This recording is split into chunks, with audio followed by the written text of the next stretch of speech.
So nice to be here in front of real people again instead of squares on computer screens. It's also interesting to see that old habits die hard. The room is packed, but the first row is empty. I'm with a company called Forrester. Those of you who don't know about Forrester, we're a research and advisory firm. We use our research and our insight to help, to urge, to inspire our customers to be bold at work. Bold at work. It's a slogan. It's a tagline. It does what taglines do. Every once in a while, we eat our own dog food. We take our own advice. And so in December last year, what we did was that we announced globally that all of our offices, all of our employees across Forrester would be going full flex. What does that mean? We were calling it anywhere work. What this essentially means is that anybody, any employee, employees and teams across Forrester now have full flexibility to choose what their relationship with their offices is going to be. You can choose to be any level along a sliding scale from 0% to 100% in terms of how much of time you want to spend in an office. So effectively what we did was quite different from what Sridhar was talking about. We empowered anybody and everybody as far as possible to use the office less as a mandated place to do work in, and instead to think about it as a part of a broader support infrastructure that was available to them on demand. It's a bold change, it's a bold experiment. We don't know how it will end. So far it has been going well. But we're not unique in the fact that we did this. In fact, we're probably one of hundreds, thousands, probably millions of workplaces out there that have been trying to figure out what to do, what this new world of work should look like, and how to really take the findings and the learnings from the pandemic and roll them back into their vision of the future of work. So I have been talking about this idea of the future of work for a while now, and it's kind of interesting and frustrating that over the years, whenever we talked about future of work, it has always felt like this faraway goalpost that we never seem to reach, right? The analogy that I have here is, any of you are hiking fans? Show of hands? So I'm a bit of a reluctant hiker. I just get, dragged kicking and screaming to hikes by family and friends. But you know that moment where you've crossed half the hike and you look at the peak that you were supposed to get to and it still feels as far away now as it was at the beginning of the hike? That's kind of what future of work has traditionally felt like. And it has always been the case that when we looked at our expectations from how our workplace would shape a year down or 3 years down, and when we actually reached that goalpost, things were radically different. Let's look at some stats. All right, so this slide was supposed to show you some statistics. I'll read them out instead. So at Forrester, we do these surveys throughout the year, time and time again. So I basically compiled a bunch of the stats that we did across a bunch of surveys in 2021. And here's what we saw. We asked people, what do you think the future 1 year down is going to look like? How are you going to work? How are you going to relate to work and to the office? 68% of remote workers said that they hoped to continue some form of remote work. We also asked managers, that's the number that's not on the slide, and about 50% plus managers said that they did think that remote work or some form of hybrid, remote, anywhere kind of work would be a permanent fixture in the future. The bottom stat, which you can't see, is supposed to say that 44% of managers thought that digital transformation had significantly accelerated over the last year of the pandemic. The thing is, and while you can't see the stats on the screen, the thing is that we agree with none of this. Sitting where we are today, we agree with none of these stats, because what has actually happened is that we feel that obviously digital transformation has accelerated significantly, and that's evident to everybody, because I think Satya Nadella went ahead and said some time ago that companies had gone through more than 3 years worth of digital transformation in 3 months. And that is absolutely true. People have invested tremendously and significantly in digital transformation. What is not true is the top line. We were very upbeat a year ago about this whole idea of anywhere work and the fact that we would be working from remote locations, from a beach in Bali or wherever. That reality has not played out at all. In fact, what we're actually seeing is the counter movement. So coming back to the analogy, right, the peak that we were trying to get to is now even further away. So today, I want to talk about two things. The first thing that I want to talk about is where we will work, right? The future of work in terms of, are we going to work from home? Are we going to work from offices? Are we going to work from the beach in Bali? And that's an interesting question. The second question, which is more interesting and more relevant to our future actually, is what is work and how are we going to work? So we are going to see tremendous changes because of AI and because of automation in the composition of the workforce, in the distribution of work between different kinds of workforces. And I think that is a more interesting and a more relevant conversation to have right now as we head out of the pandemic. Before that, let's get started.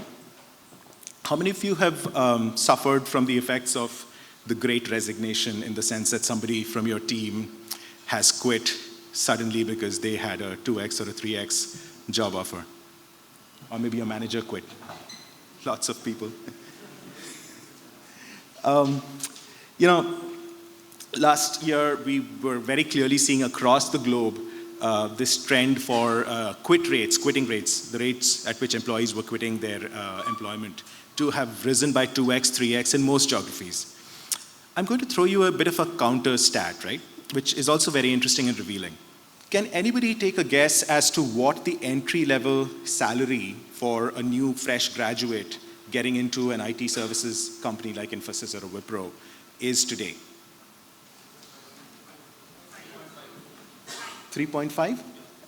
Quite close. It's about 3.6 according to a statistic that I read in Money Control. 3.6 lakhs is what a fresh graduate entering a technology sector today earns. Can anybody tell me what that number was 10 years ago?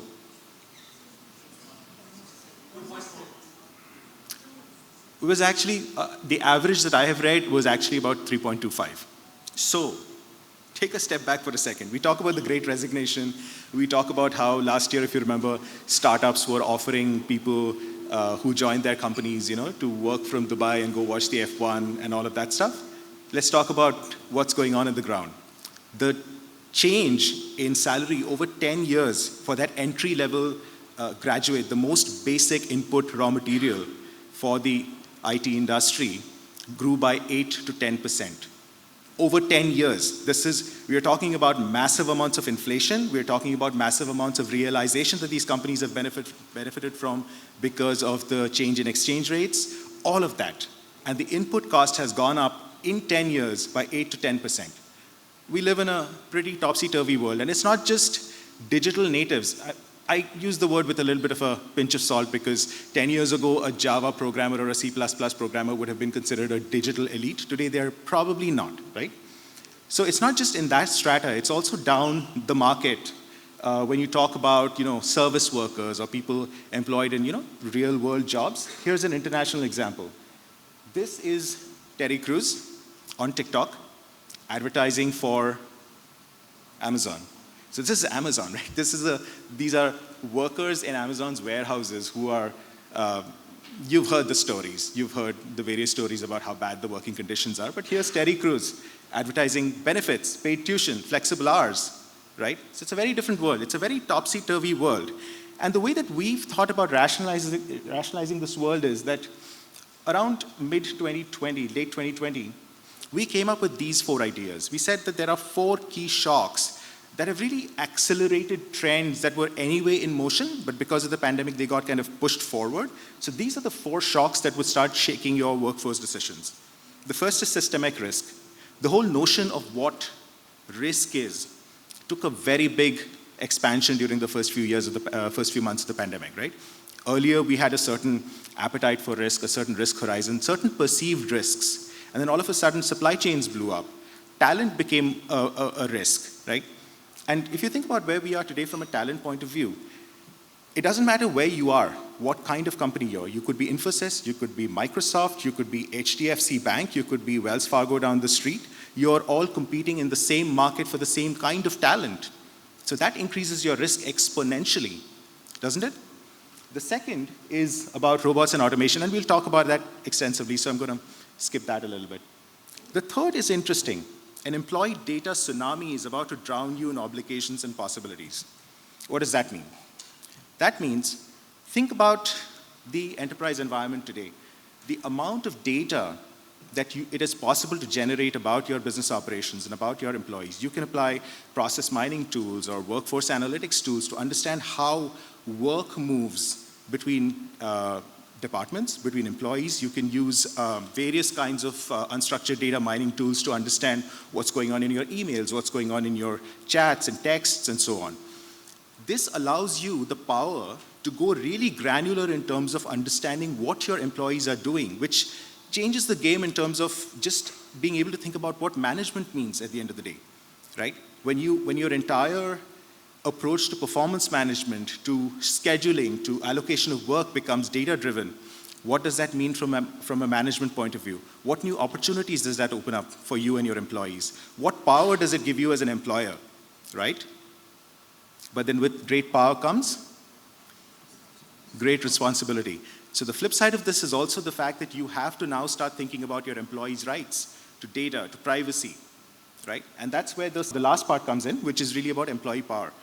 10 years ago, we started, at the dawn of digital, we started talking about customer power. Today, we know that employee experience and customer experience are the same, two sides of the same coin. And so now we have to worry about employee power because now we know that employees always have the option to vote with their feet. They can walk down, HDFC Bank, we don't like your 4-day, 5-day a week at work policy. There's Wells Fargo down the street, there's Swiggy down the street, we'll walk, right? So it's a very different world. So we do this thing every year. At the end of the year, Forrester gets together, a bunch of analysts get together. We do this fun little thing, it's called predictions. We take a technology area or a space, and we try and come up with these predictions of what we think the next year will look like. These are our predictions for the future of work, which we put out in December. I'm not going to go through all of them, you can read them. I'm going to talk about the first one and the last one. The first prediction is 1/3 of companies will fail at anywhere work, and it won't be because of the virus. Now, you saw the stat, the 66% stat. We hired this external industry agency to kind of help us look at HR folk and survey them and try to understand. This was back in 2021. We told them to go and ask HR people what they thought the future would look like. How many people thought that they would be coming back to work in offices? How many thought that they would be going some form of anywhere, hybrid, remote, whatever? And then what percentage thought that they would be working fully remote? At that time, the numbers stacked up as follows, right? So 35% of people, and by the way, this is HR people, so obviously this is, take it with a pinch of salt because this isn't C-level executives, but 35% said that they would be going back to office in a year, full office mode. 10 to 15% said that they would be going full remote. There was this middle zone which said that we would be doing some form of hybrid, remote, whatever, kind of quasi-flexi work. And a lot of times what happened was that these quasi-flexi people, that fat middle, they were really thinking about modes. So they were thinking there would be office mode and there'd be home mode. And almost these two modes would have different features. So you would have office mode, which would allow you a certain set of opportunities, a certain set of capabilities and interactions, and a different compensation. And obviously that didn't work. We know now that a lot of heartburn has happened because of that. But then we dug a little deeper and we tried to understand what is this whole idea of when people say quasi-flexi, whatever, what do they actually mean? So what they actually mean is that most of these companies are going to look at one of these 4 options. So on one axis you have anywhere first versus hybrid work, which means you get the flexibility to come to office in a certain style, but then the other axis is more about guided versus flexible, which is giving. Guided is more about how many guardrails are you putting around the employee and the employee choice, versus flexible means you are being more flexible towards allowing the employee to make those choices on their own, which is kind of where we ended up. So kind of the left-hand side, sorry, the right-hand side top is the work from Bali option, if you will, right? So these are the models, and I think what we are seeing now, and which is why I disagree with the stat that I showed in a previous slide, is the fact that today we are starting to see that many companies started off in this fat middle. They're failing for 2 reasons. Well, for a multitude of reasons, but the big ones are 2. One is there is a very strong senior management appetite or lack of capability or habit or culture to really see people in the office. And so a lot of these senior managers, senior leadership, C-level, who said, yes, we'll do some form of whatever, are not comfortable with people working out of home. And so they're calling people back to the office. We're seeing this every day in India, right? And the second is, and this is more interesting, is that companies have the will, the desire to have, in some sort of flex situation, but their internal systems, the tools, the technologies, the platforms, the processes are just not geared. The managerial training is just not there to manage distributed remote sort of interactions and work in any sort of major way. So that's a problem. And what we're starting to see now is that fat middle is actually stretching out towards the edges. So more and more companies on one end are insisting or starting to insist that people start to come to work. And on the other hand, there are a few companies that have tried remote and said, hey, this works for us, so let's just do more of it. So a small handful of companies are moving towards the other end. But this fat middle is going to thin. That's the first prediction. The last prediction is really about automation. The prediction itself says that a Fortune 1000 company will boldly announce its automation-first workforce strategy. Now, this isn't as unique and novel as you think it is. If you are aware, Tata Consultancy Services, TCS, for a while has been running something internally that they call the machine-first delivery model. What that basically means is that in a client project, and I'm using kind of the words that the TCS employees use, in the delivery of a client project, for every single process that goes into delivering value to a client, the robot or the automation has the first right of refusal. That's been going on for a while. It's been going on for a few years. But now we are talking about automation first as a workforce strategy across the entire firm. And to understand why we say this and why this is important, it's important to understand what's going on with automation, right?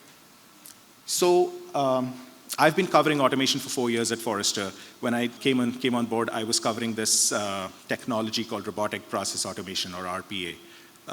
Who knows what it is?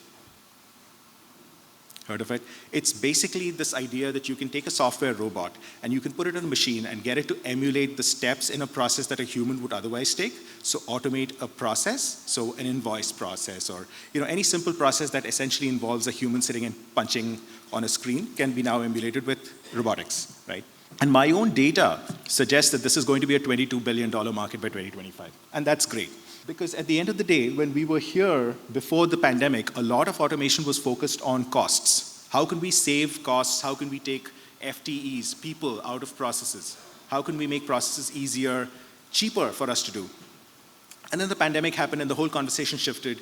Now companies started to realize that people were going home. So now we still need to run our processes, right? So now we can have robots, and robots don't need to quarantine. Robots don't need to go for bathroom breaks. They can just keep humming along. And so the whole conversation then shifted towards risk management, risk mitigation, business continuity. We saw a huge deluge of investment. So when you talk about digitization investments, a lot of digitization investment went into automating processes, not necessarily just with RPA, but with a variety of capabilities, including AI. And that's the new stability, the new normal right now, is that our entire digitization expense has ramped up towards pro-automation. And this makes a lot of sense in the context of what's been going on with AI technology in general, right? If you think about what we thought machines would be able to do 10 years or 8 years ago versus where they are today, there was a time when we thought that some of these tasks that you're seeing on the screen, these capabilities that you're seeing on the screen, would never be things that machines could do. We talked about computational reasoning, maybe yes. We talked about searching for data, yes, maybe. When we talked about sentiment analysis or conversational intelligence, we didn't think 10 years ago that machines would be able to do conversations as effectively as they do today. Anecdote from my own professional background. I used to work in a conversational AI company back in 2016, 2017. I remember it was such a big jump in capability to imagine that an automated conversation with a chatbot or a voice bot could do more than 2 hops of a dialogue with persisting context. So for example, if you spoke to a virtual machine or some sort of a conversational AI and you said, what time is the game? And the machine said, it's at 8:15. When you said, can you record it? We humans can understand what 8 is in this context, right? Because we persist the context. But the machine could not do it. It was this huge cognitive leap for a machine to be able to persist context across a few hops. Today, I've seen some really cool demos. Now we're living in the world of transformers and GPT-3. I've seen some demos where you can be undergoing or going through a whole dialogue with a machine, with a conversational AI. And then if you as a user, just try it sometime with any open GPT-3 your OpenGPT, GPT-3 chatbot, you change the complete context. Ask the chatbot something completely different, which has no connection to what you're asking it right now. What you will see is that the chatbot will answer that question and then elegantly lead you back to the original dialogue flow. That's how much things have changed in the last few years, right? And so machines are coming and they're getting better and better at the things that we thought they would never be able to do. And in a sense, where we are really headed to is this sort of idea, and it's fairly futuristic right now, but this idea that the company itself, the entire business model itself, can be what we call an autonomous enterprise, an enterprise that is completely self-aware, self-correcting, self-directed, and that creates compelling customer experiences based on the data on the fly. This is still 8 to 10 years away, but the process is starting now. Think self-healing supply chains, that's a reality-ish now, right? And this is going to continue. This whole trend towards automation, autonomy, automated intelligence is going to continue. This is not going to stop. It's coming for everything that we do. We already know that automation, AI, machine learning is in everything that we do. From the morning we wake up, we pick up our cell phones, there's some form of algorithm that we are interacting with. And it's also worthwhile to think about why we automate, right? So I've already spoken about how in the beginning of the pandemic, a lot of us were really focused on costs, right? So cost and productivity and so on. As time has gone by, the focus has been more and more first on capacity as leverage, on predictability of operations and so on. And then on decisioning, on intelligence, on self-learning, self-healing. The most interesting bit now that I'm starting to see is companies using automation and autonomous technologies to drive innovation and to really focus on that intersection between people and machines. So ITC rather, you guys know that company, right? The FMCG company. They have been running design thinking workshops. And this isn't now, this is about 2 years ago. They've been running design thinking workshops to define job descriptions for bots, for software robots that are supposed to plug into and align with some of their most important human roles like merchandisers, product planners, and so on. The idea being to be able to supplement these roles with intelligence, with machine capabilities. And guess why they've been doing this? The reason, this is Mr. V.V. Rajshekhar, their CIO, has told me this. Their whole focus behind doing this was not because they wanted to improve enterprise productivity. Remember, these are very non-linear, high-level roles, human roles. The focus was not to improve the productivity of the role as such, but the focus has been to improve the work-life balance of these roles so that they can retain these people better. That's a fantastic new way of thinking about things. When you think about the world of automation and when you talk about the talent war and everything like that, your people take on a completely new perspective, a new sense of importance within the company, because all of a sudden, your people are not executing on tasks. They are not doing menial, simple, manual tasks on a computer. Suddenly, they've become creators. They've become brand ambassadors. They've become innovators, inventors. And so in that context, automation takes on a whole new idea in the context of the future of work. Now, I personally happen to think that where we are today is automation represents a whole new S-curve in digital evolution. So if you think about 10 years ago, right, when at the dawn of digital, everybody was trying to start up their digital transformation efforts, and that was great for a while. What happened over time was that everybody started investing in digital, everybody started investing in the same things around digital. So that S-curve sort of plateaued. In fact, back in 2019, a CIO of a Malaysian bank told me, Leslie, we've been investing in digital for 5 years now.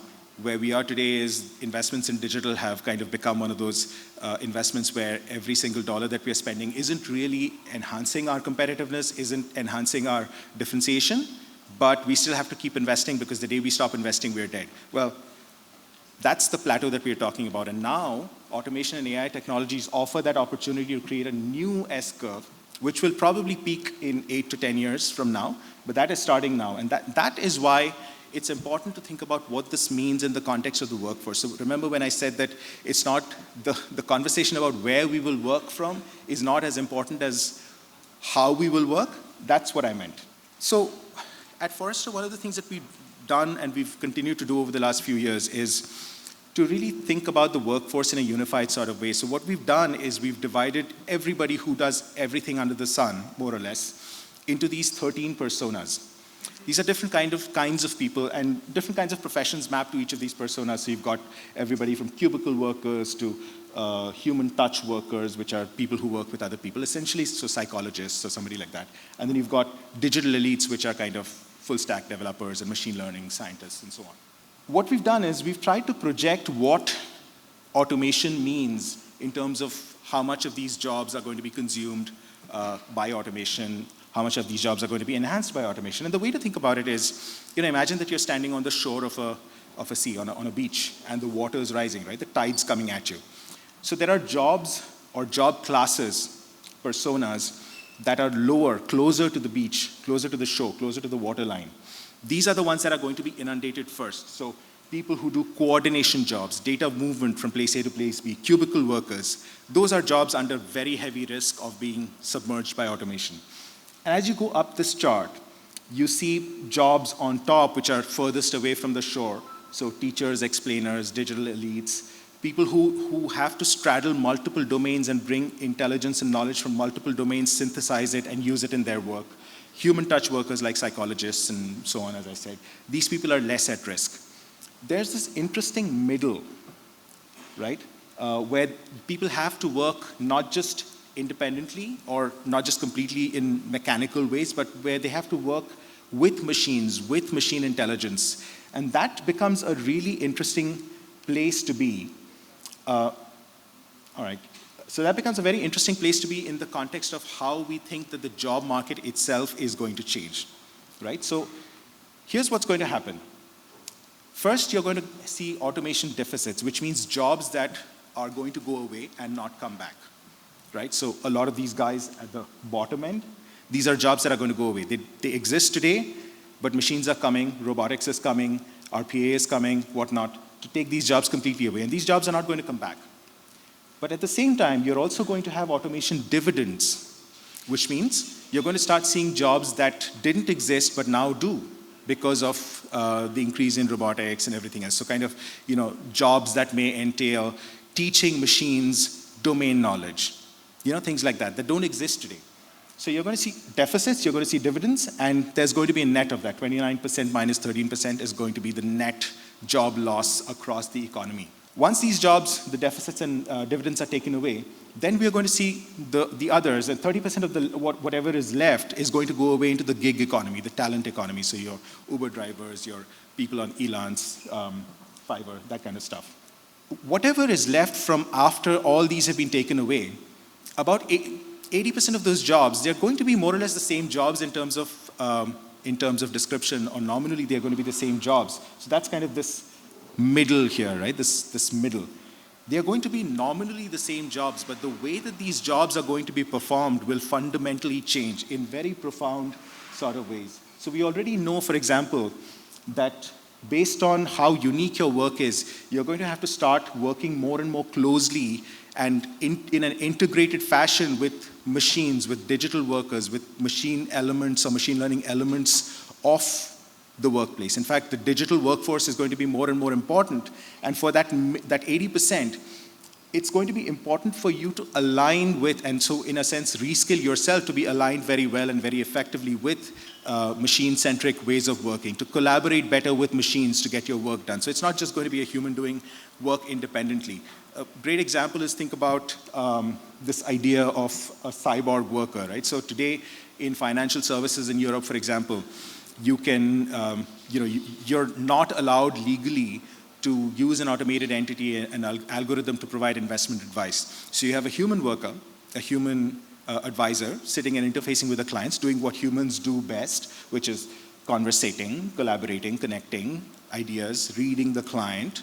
And then the human will have a machine, an AI running on their computer or somewhere else, which can do work for them. So it can kind of create a portfolio, it can do assessments of risk profile, it can upload stuff into a portal and so on. And these ways of working are going to be the dominant way of working for that 80% that I spoke about. And so it is on us, it is on each one of us to try and understand how our job aligns with this future. And it's not just, by the way, for lower end workers or whatever, non-digital workers. It's not true. The reality is that a lot of coding will also happen in this fashion. Think about how today there was a really frightening experiment, it's a video on YouTube that you should go and watch, of a programmer just talking to a GPT-3 infused robot and telling the robot what code to write. So it's coming to everything. It's a profound, profound change. I think we'll continue to see this change.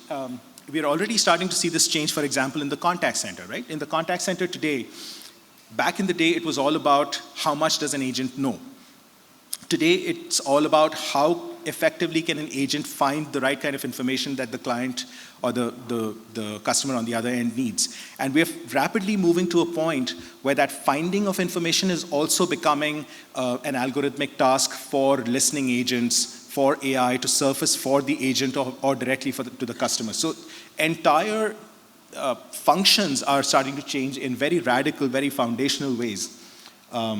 Here's another example, finance and accounting. Again, you can see how we've graded different kinds of tasks that go on within finance and accounting against how easy or difficult it is to apply AI there. So you can already see, 10 years ago, all of this would have been zero. So fundamental changes.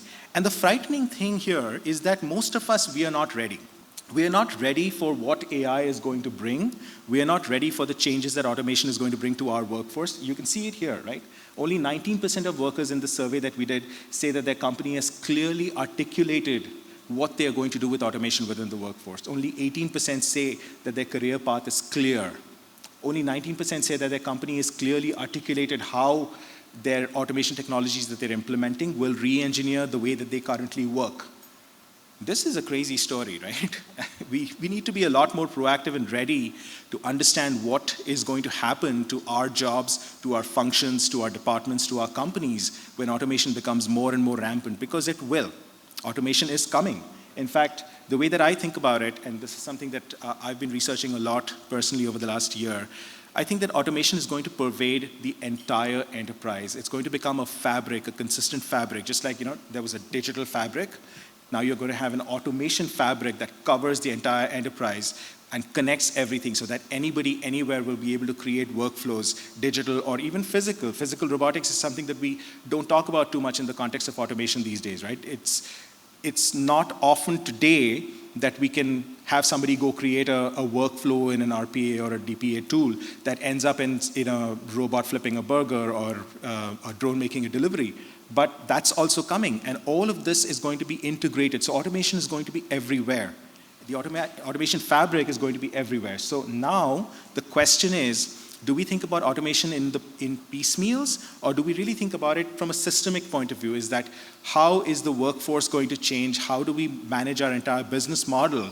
So when you talk about, for example, autonomous cars, the vehicle itself is just one part of it, but the broader question is, how is our transportation system going to have to change from a framework point of view, from a legal point of view, from an operational point of view? All these questions have to be addressed in the context of the environment that we are in the context of the organizations that we live in.